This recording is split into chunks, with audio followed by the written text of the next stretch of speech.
Hello, dear students. So, on the last turn, we were studying Tintin Abbey, and I think, studied few passages. So, by now, we have reached to this line when I was just telling you that I cannot paint what then I was.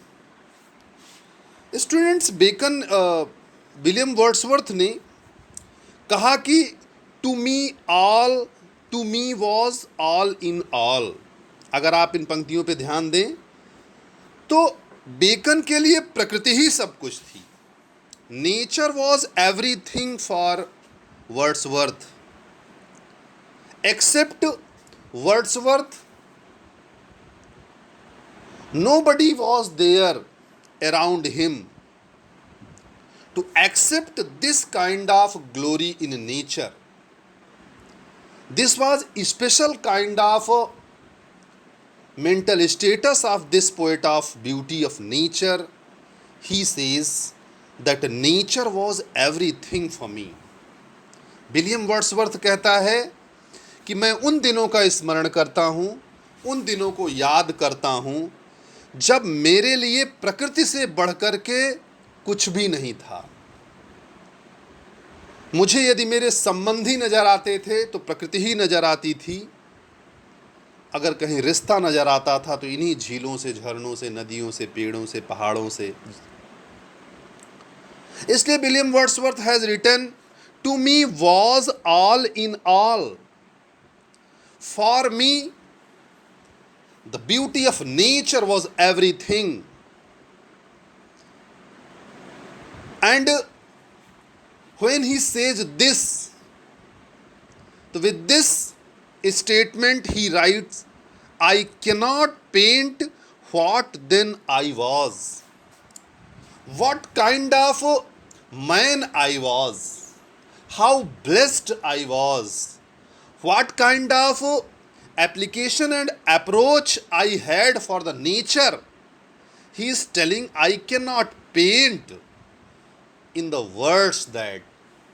उस वक्त मेरी सोच क्या थी, मैं किस दुनिया में था, क्या दृष्टिकोण था प्रकृति के प्रति, किस तरीके का लगाव था प्रकृति के प्रति, उसको मैं शब्दों में बयान नहीं कर सकता हूँ।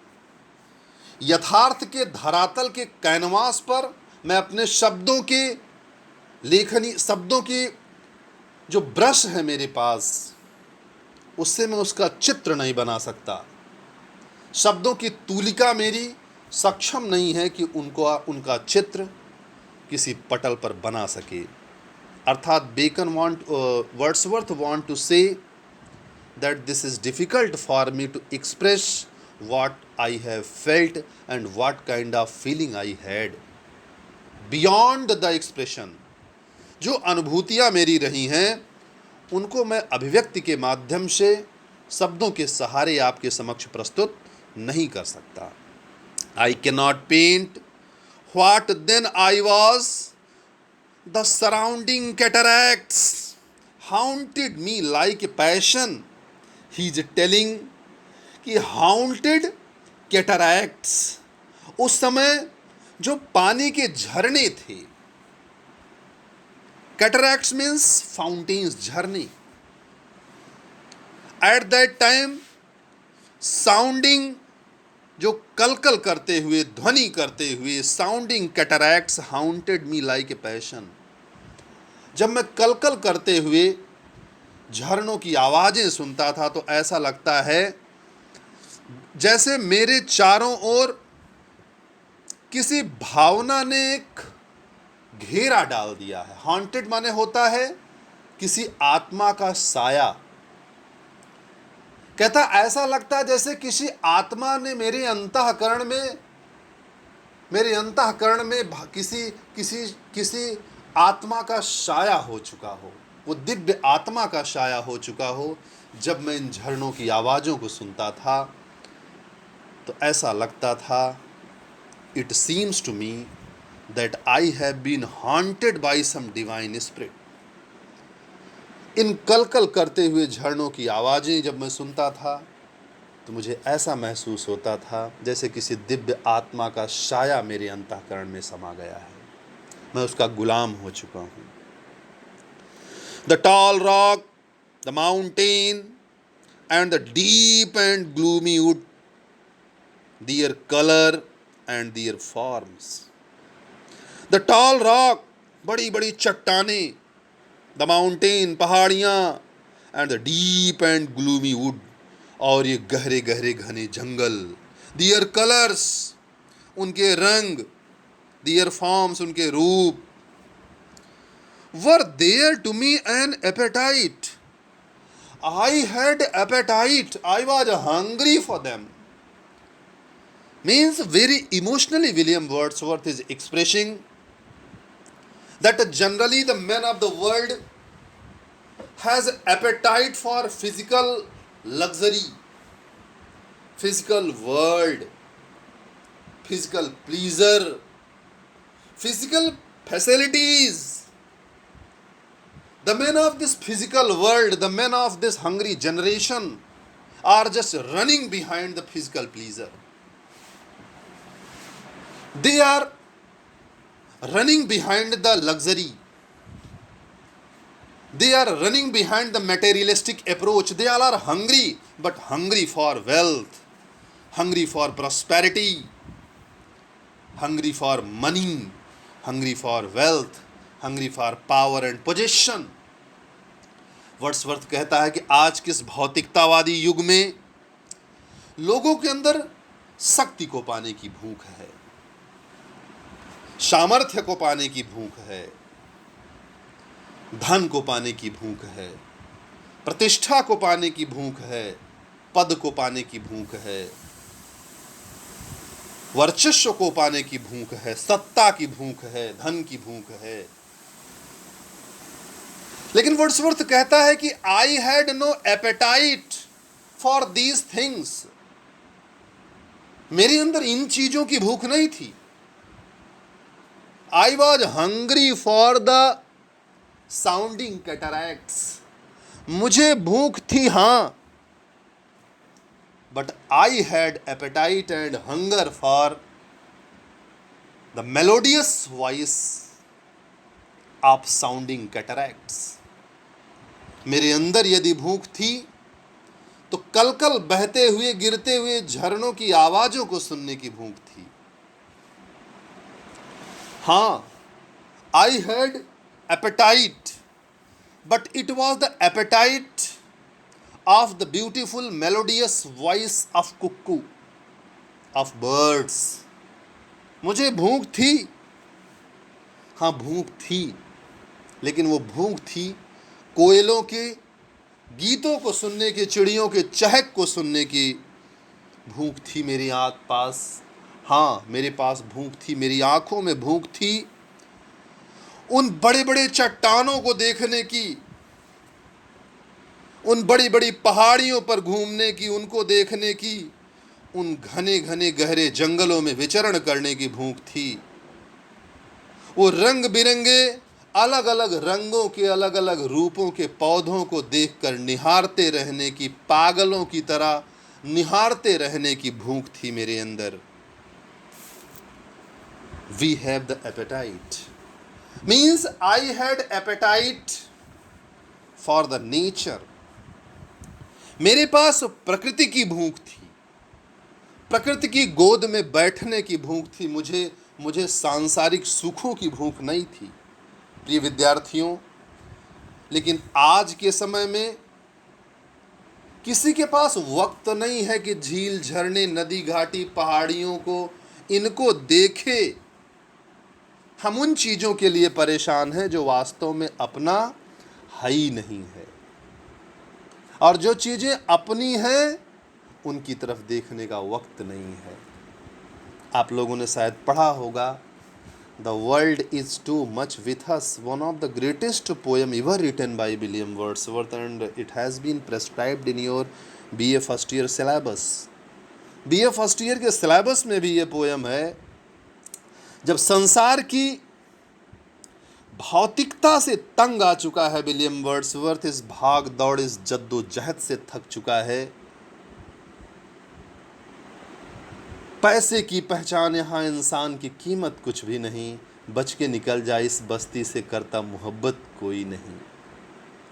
जब वर्ड्सवर्थ को लगता है कि ये भौतिकतावादी युग, ये एरिस्टोक्रेटिक सोच, ये पद और प्रतिष्ठा की लिप्सा में लिपटा हुआ इंसान जब देखता है वो कि लोग प्रकृति की ओर नहीं देख रहे हैं, लोग मशीनों की तरफ भाग रहे हैं, लोग भौतिकता की तरफ भाग रहे हैं, लोग आर्टिफिशियलिटी की तरफ भाग रहे हैं, तब वर्ड्सवर्थ ने लिखा था the world is too much with अस, बहुत हो गया ये दुनिया, मुझे और दुनिया देखनी नहीं है, क्या करूं इस दुनिया को लेकर के, the world is too much with us, right. Late and soon we lay waste our power, दिन रात हम अपनी ऊर्जा को नष्ट करने में लगे हुए हैं। We lay waste our power only on trivial things and we see a little that is ours, जो अपना है उसको देखने का समय ही नहीं है। एंड नेचर इज आवर्स, ये प्रकृति अपनी है, ये प्रकृति कभी आपको धोखा नहीं देती है, लेकिन हमको इस प्रकृति को निहारने का समय नहीं है अपने पास। We have no time to watch the singing birds, the mountains, the flowers, butterflies. We have given our mind to sordid boon, William Wordsworth ने लिखा वहां पे, हमने अपना हृदय इस संसार को दे दिया है। और आप जानते हैं संसारम दुखालयम शाश्वतम, ये संसार दुखालय है, दुखों का घर है, ये पीड़ाओं का घर है। स्टूडेंट्स, अगर आप किसी भोजनालय में चले जाइए और उस भोजनालय के मालिक से कहिए कि मुझे विलियम शेक्सपियर के सोनेट्स की किताबें चाहिए, तो क्या वो दे देगा? नहीं दे सकता। भोजन चाहे जो उससे मांगिए वो दे देगा, क्योंकि वो भोजनालय है, वहां पुस्तक कहाँ मिल सकती है आपको। और किसी पुस्तकालय में चले जाइए और कह दीजिए भाई मुझे 2 गर्मा गर्म समोसा, वो भी चटनी के साथ दे दीजिए। He can not offer you samosa with sauce because that is library. वो पुस्तकालय, वो समोसा कहाँ से दे सकता है? वो पुस्तक का आलय है, पुस्तकालय है, नहीं दे सकता। तो उसी प्रकार से संसारम दुखालयम शाश्वतम, ये संसार दुखालय है, दुख का घर है, चारों ओर यहां दुख फैला हुआ है। यहां प्रसन्नता की तलाश में टहल रहे हैं आप खुशी की तलाश में हैं, यू आर इडियट, आप बेवकूफ हैं। वर्ड्सवर्थ कहता है लोगों ने अपने हृदय को इस संसार को दे दिया है और उन चीजों की भूख उसके अंदर है जो चीजें केवल दुख दे सकती हैं, केवल पीड़ा दे सकती हैं। लौट चलो उस प्रकृति की ओर जो अपनी है। वर्ड्सवर्थ कहता है इसीलिए मेरे अंदर जो भूख है वो प्रकृति की भूख है, वो प्रकृति के उपादानों की भूख है। मेरे अंदर भूख है तो झीलों की भूख है, मेरे अंदर भूख है तो झरनों की भूख है, मेरे अंदर उन तितलियों को देखने की भूख है, मेरी आंखें प्यासी हैं उन फूलों को देखने के लिए, मेरे कान तरस रहे हैं, इनमें भूख है, तो उन कोयलों के गीतों को सुनने के लिए है, उन बादलों को देखने के लिए है। यही वास्तव में अपनी है। आपने विचार कभी किया स्टूडेंट्स, आप लोग गांवों के हैं, खेतों में सिंचाई होती है, अगर किसी ट्यूबवेल से आप सिंचाई करते हैं तो जो ट्यूबवेल का मालिक है वो 1 घंटे सिंचाई करने के बाद उसका दाम आपसे मांग लेता है, कहता है 1 घंटे की सिंचाई आपकी हो गई है, आप 120 रुपये दे दीजिए हमको।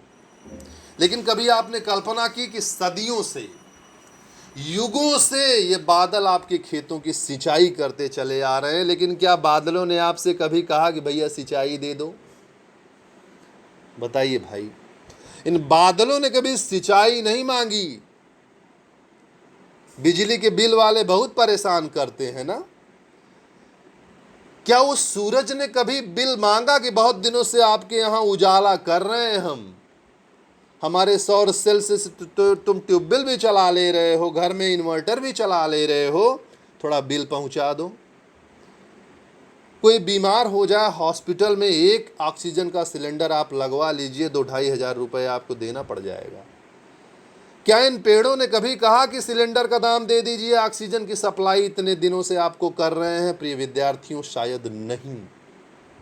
ये प्रकृति अपनी है, ये प्रकृति आपको अपना मानती है, आपको अपनी संतान मानती है और मुफ्त में आपको बांटती चली आ रही है। हम छायादार पेड़ जमाने के काम आए, हम छायादार पेड़ जमाने के काम आए, जब सूखने लगे तो जलाने के काम आए। स्टूडेंट्स, ये प्रकृति अपनी है, ये नेचर अपनी है। इसलिए वर्ड्सवर्थ कहता है कि I have appetite. Okay students, the sounding cataracts haunted me like a passion, the tall rock, the mountain, and the deep and gloomy woods, their colors and their forms were then to me an appetite. Wordsworth is telling that we are talking about those days 5 years before I was here, and at that time I have appetite for these natural surroundings and a feeling and love. I have not only appetite is the matter of a physical need. भूख का संबंध शरीर से होता है students. भूख शरीर को लगती है, मन को भूख नहीं लगती है। मन में विचार होते हैं, भावनाएं होती हैं। इसलिए वर्ड्सवर्थ ने 2 शब्द और लिख दिए कि not only I had appetite but I had feeling and love for nature. बल्कि मेरे अंदर उस प्रकृति के प्रति एक विशेष प्रकार की भावनाएं थी, विशेष प्रकार का प्रेम था, एक अलग तरीके का लगाव था। That had no need of a remoter charm. वह जो कहीं दूर के लिए नहीं था, वो कहीं अलग स्थानों के लिए नहीं था, कहीं सुदूर स्थलों के लिए नहीं था। इस प्रकार की प्रसन्नता किसी अन्य रिमोट स्थान पर, किसी अन्य दूर स्थान पर ये चार्म हमें मिल नहीं सकता। ये सुख, ये आनंद कहीं रिमोट नहीं मिल सकता, कहीं दूर नहीं प्राप्त हो सकता है। ये यदि आनंद आपको मिल सकता है तो केवल और केवल प्रकृति की गोद में मिल सकता है, बाय थॉट सप्लाइड। और वो आनंद मुझे इनको देख करके, इन प्रकृति के उपादानों को देख करके, द ब्यूटी ऑफ नेचर को देख करके, द ऑब्जेक्ट्स ऑफ नेचर को देख करके जो थॉट मेरे अंदर आया, आनंद का थॉट मेरे अंदर आया, nor any interest unborrowed from the eyes. मेरी आंखों को जो आनंद उनसे प्राप्त हुआ, मैंने उनको आंखों के द्वारा लिया। स्टूडेंट्स, यहां से आपको समझना पड़ेगा वर्ड्सवर्थ कहना क्या चाहता है। कहता है कि actually eight that time I was the man of senses. चूंकि उम्र कम थी तो मैं इंद्रियों में विचरण करता था, इसलिए ये सारे के सारे जो प्रकृति के उपादान हैं, इनका आनंद मैं आंखों से लेता था। ये जो आनंद है, इन्हें मैं अपने नेत्रों से ग्रहण करता था, अर्थात इंद्रियों के द्वारा प्रकृति के इन दृश्यों का आनंद लेता था मैं। लेकिन अब वो समय, दैट टाइम इज पास्ट, लेकिन भौतिक रूप में उनको देखने का मेरा समय समाप्त हो गया है। अर्थात आंखों से जो वाह्य स्वरूप मैं देख पाता था, उस वाह्य स्वरूप का आनंद मैंने अपनी आंखों से लिया। क्योंकि आपके आंखों से, प्रिय विद्यार्थियों, केवल किसी भी वस्तु का केवल भौतिक स्वरूप दिखाई पड़ रहा है। वर्ड्सवर्थ कहता है कि उस वक्त मैं प्रकृति का भौतिक आनंद ले रहा था। जो भौतिक सौंदर्य होता है वो मैं ले रहा था प्रकृति का। Yes, that time is past. Wordsworth is telling कि लेकिन वो वक्त अब जा चुका है, अब वो टाइम नहीं है। अब मेरे अंदर मेच्योरिटी आ गई है।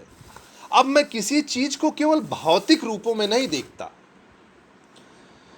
स्टूडेंट्स, उम्र गुजरने के साथ चीजों को देखने का नजरिया बदल जाता है। जैसे कम उम्र रहती है तो केवल भौतिक सौंदर्य ज्यादा अच्छा लगता है, राइट? कौन कितना सुंदर है। लेकिन जब आपकी उम्र बढ़ती है, आपके अंदर मेच्योरिटी आती है, तो आप ये देखना शुरू करते हैं कि इसमें गुण कैसे हैं, इसका आंतरिक सौंदर्य क्या है, इसको प्राप्त करने के बाद अनुभूतियां कैसी होंगी। तो वर्ड्सवर्थ इज टेलिंग कि eight that time nature was seen by me only in physical form and I was watching those things only by physical eyes, but that time has past. लेकिन वो समय क्या हो चुका है, अब गुजर चुका है। And all its aching joys are now no more. लेकिन उस समय के जो एचिंग जॉयज हैं, what a line dear students, this is aching line. Aching joys means, दोनों वर्ड देखिए कंट्राडिक्टरी। एचिंग माने होता है चुभना, दर्द देना, और जॉय माने आनंद। माने इतना आनंद, इतना आनंद, इतना आनंद आ जाए कि वो आपके मन में समाये ही ना। रूप तेरा ऐसा दर्पण में ना समाये, खुशबू तेरे तन की मधुबन में ना समाये, मुझे खुशी मिली इतनी कि मन में ना समाये, पलक बंद कर लूं कहीं छलक ही न जाए। माने कभी कभी प्रसन्नता इतनी होती है कि उससे पीड़ा होने लगती है और आपकी आंखों से खुशी के आंसू निकलने लगते हैं। Wordsworth is telling about that kind of pleaser what was there in the form of etching joys. Wordsworth is telling कि that time I was enjoying the nature and the kind of pleasure and joy I had, it was so much in extent that it creates a kind of etching in my heart. वो मेरे हृदय में कभी कभी पीड़ा पैदा कर देता था। इतनी प्रसन्नता हो जाती थी मुझे कि मैं दुखी हो जाता था, उस आनंद में मैं विह्वल हो जाता था। लेकिन unfortunately are now no more. लेकिन वो आनंद अब मेरे अंदर नहीं है। Why? Because I am mature now and because of this maturity my thoughts have got a change and all its dizzy raptures, and all its dizzy raptures. Dizzy raptures means happiness, pleasure. ये जो happiness और pleaser है, overwhelming of the heart है, जो हृदय का उल्लास है, अब वो समाप्त हो चुका है। अब कोई दिल खोलकर हंसता नहीं है। वो प्रसन्नता का जो भाव था, जो छोटी छोटी बातों पे हंसी आ जाती थी, अल्हड़पन था, वो शेष नहीं रहा। Not for this faint I nor mourn nor murmur other gifts have followed, but he is telling nor not this faint. लेकिन मैं फेंट नहीं हो सकता। I can not feel any kind of sadness, I can not be hopeless. Faint means निराश हो जाना, हताश हो जाना। तो he is telling that I can not be hopeless, I can not be faint, I nor mourn. मैं दुखी भी नहीं हो सकता। I can never be sad, mourn means sad, I can not be sad. Nor murmur, न मैं आंसू बहा सकता हूं, अकेले में रो सकता हूं। क्यों? Because other gifts have followed, but nature has given me other gifts. लेकिन मुझे प्रकृति ने कुछ अलग प्रकार के अन्य उपहार दे दिए, जो पहले अलग तरह के उपहार दिए थे जिनकी मुझे भूख थी, और जिन चीज़ों की भूख अब मुझे है, इस प्रकृति ने मुझे वो उपहार प्रदान कर दिए हैं. Other gifts have followed for such loss. जितना मुझे नुकसान हुआ उम्र बढ़ने का, तो in the exchange of those pleaser, those gifts what nature has given me, in the exchange of those earlier gifts nature has given me other gifts in the exchange of that loss. जो हानि हुई मेरी, जो नुकसान हुआ मेरा, उसके स्थान पर प्रकृति ने मुझे कुछ अन्य उपहारों से नवाज दिया है. आई वुड बिलीव, ऐसा मेरा मानना है. Wordsworth is telling that this is my belief कि nature has given me other marvelous and precious gifts in the exchange of the pleasure what I have lost. जो आनंद हमने खो दिया है, उसके बदले में प्रकृति ने मुझे अन्य विभिन्न प्रकार के उपहारों से नवाज दिया है, ऐसा मेरा विश्वास है. एबंडेंट रिकम्पेंस, असंख्य प्रकार के जो आनंद प्रदान कर देने वाली चीजें हैं, उस क्षतिपूर्ति के रूप में. रिकम्पेंटेंस माने किसी चीज के बदले में कोई चीज देना, रिकवरी जिसको कहते हैं. तो उन आनंदों की रिकवरी के रूप में असंख्य उपहारों से, असीमित उपहारों से, limitless gifts have been just given to me in its exchange. Okay students, for I have learned to look on nature, क्योंकि मैंने सीख लिया है. I have learned to look on nature, क्योंकि मैंने प्रकृति को अलग दृष्टिकोण से देखना सीख लिया है. And that different way of watching is a serious watching. Wordsworth is telling that I have started watching the nature from serious point of view. I have become serious for nature. Earlier I was crazy for nature. पहले मेरे अंदर प्रकृति के प्रति एक craze था, लेकिन आज प्रकृति के प्रति मेरे अंदर एक गंभीरता आ गई है. मैं गंभीर दृष्टि से प्रकृति को देखने लगा हूं. पहले मैं केवल प्रकृति के भौतिक स्वरूप को देख रहा था, लेकिन आज इतनी गंभीरता मेरे अंदर आ गई है कि मैं प्रकृति के अंतःकरण को देखने लगा हूं. प्रकृति के अंदर बसे हुए उस परम तत्व, परम ज्ञान, परम पिता परमेश्वर के साक्षात दर्शन करने लगा हूं. I have started watching some divine soul in nature. I have learn to watch that, and this is the better gift. Wordsworth is telling, for I have learn to look on nature not as in the hour of thoughtless youth, as I was watching earlier when I was youth, when I was young, and in young age I was thoughtless. कहता जैसे मैं अपने युवा अवस्था के दिनों में एकदम थॉटलेस यूथ हुआ करता था, ऐसा यूथ जिसके अंदर विचार नहीं है, जो क्रेज में जी रहा है, जो एक्साइटमेंट में जीता है.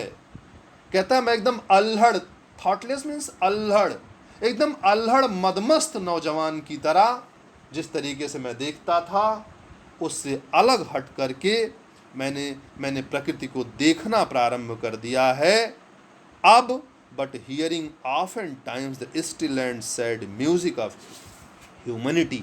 Very nice lines, dear students. You can just underline these lines. He is telling कि by now, but hearing often times the still and music of humanity. अब I have started hearing, अब मुझे सुनाई पड़ने लगा है प्रकृति के इन ऑब्जेक्ट्स में, प्रकृति के इन विभिन्न उपादानों में, इन झीलों में, इन झरनों में, इन नदियों में, इन घाटियों में, इन चिड़ियों की आवाज़ों में, इन पर्वतों से मुझे एक आवाज़ सुनाई पड़ने लगी है। आई हैव स्टार्टेड हियरिंग, मैं सुनने लगा हूं क्या? The still sad music of humanity, मुझे मानवता की पीड़ाओं की आवाजें सुनाई पड़ने लगी हैं प्रकृति में। मुझे मानवता के दुख भरे गीत सुनाई पड़ने लगे हैं। अब मुझे मानव मात्र के जीवन में जो पीड़ाएं हैं, द सैड म्यूजिक, जो मानव जीवन का दर्द भरा गीत है, जो मानव जीवन में फैला हुआ दर्द का संगीत है, मुझे प्रकृति में वो संगीत सुनाई पड़ने लगा है। Earlier I was watching only those things what can be seen by physical eyes. Means the physical form of nature I was enjoying earlier, but now I have started watching nature from different vision, from different point of view. Okay dear students, आज मुझे मानवता की पीड़ाओं की आवाजें, मानव मात्र का कष्ट मुझे अब सुनाई पड़ने लगा है। मैं उन दुखों को देखने लगा हूँ, उन प्रकृति के जो आनंद हैं उनसे विमुख होते जो मानव मात्र हैं, किस प्रकार से उनका जीवन प्रकृति से अलग होकर के दुखों से भर गया है, अब मैं उसको देखने लगा हूँ, उसको समझने लगा हूँ। Okay dear students, he is telling, but hearing oftentimes the still sad music of humanity, nor harsh, nor greeting, thought though of ample power to chasten and subdue. Nor harsh, students, har means कठोर, grating means परेशान कर देने वाला, thought of ample power, बहुत अधिक शक्ति संपन्न, to चेस्टन and subdue, जो बहुत अधिक शक्ति प्रदान करने वाला, एक चेस्टन एंड सबड्यू, एक जो पवित्र शक्ति प्रदान करने वाला है, जो आध्यात्मिक शक्ति प्रदान करने वाला है।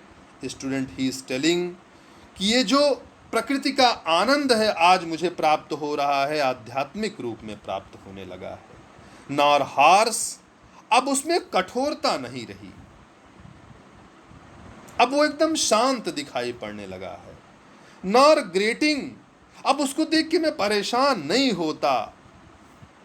दो ऑफ एम्पल पावर, यद्यपि कि प्रकृति की ये उपादान, ये तत्व बहुत शक्तिशाली हैं, अब ये मुझे एक चेस्टन एंड सबड्यू दिखाई पड़ने लगे हैं। इनमें मुझे एक पवित्र आत्मा, चेस्टन मीन्स आध्यात्मिक शक्ति, एक पवित्र आत्मा, एक चेस्टन एंड सबड्यू, मुझे एक पवित्र आत्मा, एक दिव्य आत्मा, प्रकृति में एक देवी के दर्शन होने लगे हैं, मुझे एक दिव्य आत्मा के दर्शन होने लगे हैं मुझे। अब मैं प्रकृति को एक पुजारी की तरह देखने लगा हूं और प्रकृति मेरे लिए ईश्वर समतुल्य हो चुकी है। एंड डियर स्टूडेंट्स, अगली लाइन बहुत इंपॉर्टेंट है एग्जाम के लिए भी, तमाम सारे कॉम्पिटिटिव एग्जाम्स के लिए। वर्ड्सवर्थ कहता है कि किस तरीके से प्रकृति मेरे लिए अब बदल चुकी है। पहले मैं केवल भौतिक नेत्रों से देखता था, लेकिन अब मैंने प्रकृति को आध्यात्मिक नेत्रों से देखना प्रारंभ कर दिया है, उन पवित्र नेत्रों से देखना स्टार्ट कर दिया है, जिन नेत्रों से प्रकृति अब मुझे भौतिक रूपों में न दिखाई पड़ के आध्यात्मिक रूप से दिखाई पड़ती है। उसमें मुझे ईश्वरत्व के दर्शन होने लगते हैं, उसमें मुझे एक दिव्य आत्मा दिखाई पड़ने लगती है, उसमें मुझे देवी के दर्शन होने लगते हैं। प्रकृति की देवी एक आत्मा के रूप में दिखाई पड़ने लगती है। डियर स्टूडेंट्स, यहाँ मैं आपको बताना चाहूँगा कि there is a concept I have discussed in the initial part of my lectures on William Wordsworth, while I was discussing lyrical ballads, I have just mentioned a theory of pantheism. मैंने आप लोगों के समक्ष पैंथीज्म theory का जिक्र किया था, the theory of पैंथीज्म।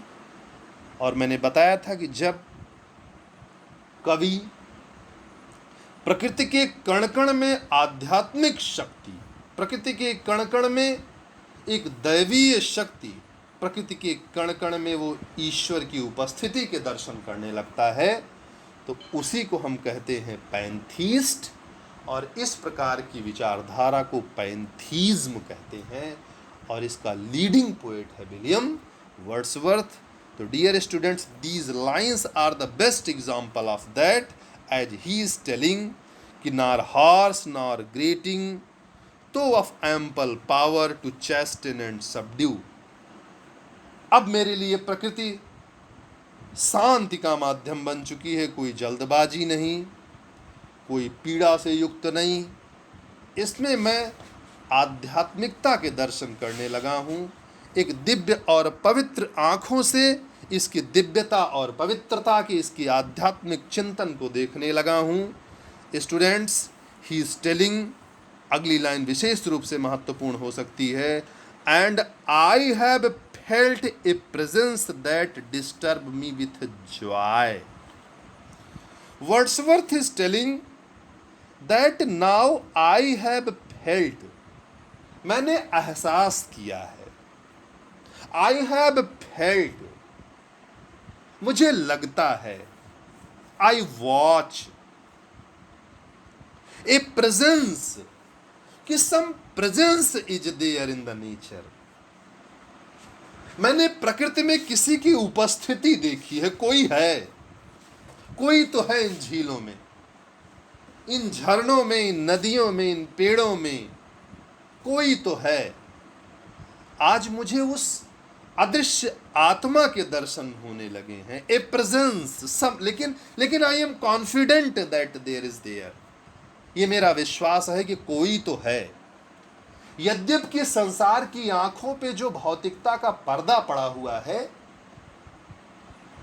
उस भौतिकता की पलकें जो लोगों की आंखों पर चढ़ी हुई हैं, उसके कारण उस उपस्थिति का एहसास सबको नहीं हो सकता, लेकिन वो प्रेजेंस, वो उपस्थिति, उस दिव्य आत्मा के दर्शन, वो प्रेजेंस मुझे दिखाई पड़ रही है। I am watching the presence of some divine power, and when I feel this presence, उस दिव्य परमात्मा के दर्शनों का जब मुझे एहसास होता है, उसकी उपस्थिति का एहसास जब मुझे होता है, तो वर्ड्सवर्थ कहता है डिस्टर्ब मी विथ जॉय, मैं इतना आनंदित हो जाता हूँ, इतना आनंदित हो जाता हूँ विथ जॉय, कि उस आनंद में डिस्टर्ब हो जाता हूँ। वो आनंद मुझे डिस्टर्ब कर देता है, मैं पागला जाता हूँ, आई बिकम मैड।